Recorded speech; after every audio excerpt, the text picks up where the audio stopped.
Hey, YouTube Rando here. So we got some more finds this week I wanted to share with you guys. Some of it was good deals. Most of it was for the bug out bag. A couple pieces weren't. We'll be doing reviews for some of it over here and some of it over on Texas Gear Review. And this right here I've already actually reviewed over here and I like it, so I picked a few more up. I've noticed since I bought them, they've already went up in price though. It's the Biscuits and Gravy Mountain House. I wanted some freeze-dried food for the bug-out bags that I don't have to replace, every 6 months or so, something I can replace every 5 years or so.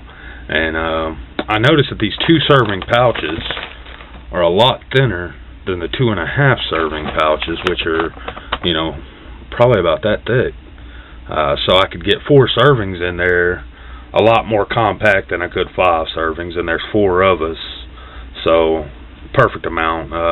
But they've already went up in price. They're already over $5 a pouch now. But when I picked these up, they were like $4.75 a pouch. So I picked 2 of them up. I should have picked up more. If I'd have known they were going to go up in price, I would have. I just wanted some food for the bug out bags. So we got that. I picked one of these up. I think it was like $7. Again, Amazon. It's the SOL 2-person blanket. It says 1 to 2 people. I figured it'd be good enough for 1 person. But my wife's tiny, so we could probably both fit in this, no problem. I need to get a sleeping pad and a sleeping bag for my bug out system. I just haven't did it yet, and this is just going to have to suffice for now. Until I can pick one up. But we're going to do a comparison video on this compared to the SE Mylar sleeping bag, the bigger, Mylar blanket they sell. So we'll do a comparison on it and see what the differences are, and we'll do that over on Texas Gear Reviews, I'm sure. Okay, what else? One of the biggest holes in my bug out bag is a tent. I don't have a tent that I can put on my bug out bag. I have a tent that I go camping with, but it's ultra heavy and I wouldn't want to pack it around. I'm looking to get a backpacker's tent and spend, somewhere between $200 to $300, somewhere in that price range. But I'm going to have to put it off for now, so again, this is just going to have to suffice until I can afford to buy one. And we're going to use it. When we get it, we're going to use it as our new tent. And I'm looking for a 3-person tent, so me and my wife can fit in there easily, and we can fit our 2 packs in there as well. Our gear will fit in there with us. So this is probably not that big. This would probably just be big enough for me and the wife, and I'm going to buy one for my kids as well. Although my kids do have a tent that's small enough that they both fit in without their gear. Their gear won't fit, and it's light enough that I could strap it to the back of one of their light bug out bags, because they're already really light, and they could take their tent with them, so they wouldn't have to have this. It would just be a backup, something like that, in case something happened to the tent poles or something like that. We would have this, because it is a cheap tent. We picked up some more fishing yo-yos. I just got a double pack.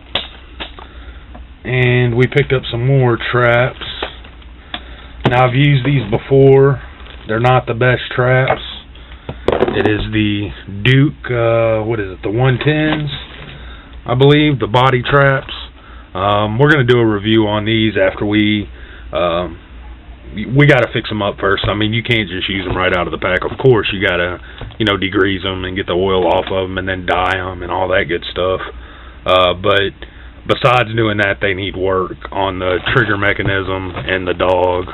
Well, the dog, not so much the trigger mechanism, just the dog needs a little bit of file work done to it. So we're going to do that, and then we may show how we actually do it, how we fix them up to where they actually work as a decent trap. Because as is out of the box, they're not very good. The trigger's just real hard on it. It's kind of hard to set off, honestly. Animal can get your bait off of it without actually setting the trap, so or springing the trap, so to speak. So we're going to do a review on this as well. I don't know how well that's going to go over. I've never really done any trapping reviews on traps.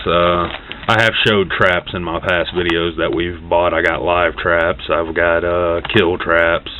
We got a bunch of different kinds, so we'll show these and just kind of do a little review on them over here on Rando Survivor. We got a big load of ammo coming in. We're going to show. It's not a huge load, but we did get a good deal on some ammo while it's still cheap right now. We didn't get a bunch, but we got a wide variety, so we'll be showing that in the next few days or so. We'll show another video of that. But for that's going to be it for this one. We do have another garage sale find video coming up too. We picked up some more tools and stuff I want to show, and then we got two new lanterns I want to show and some other stuff as well. So be looking out for that one. Thanks for watching, YouTube.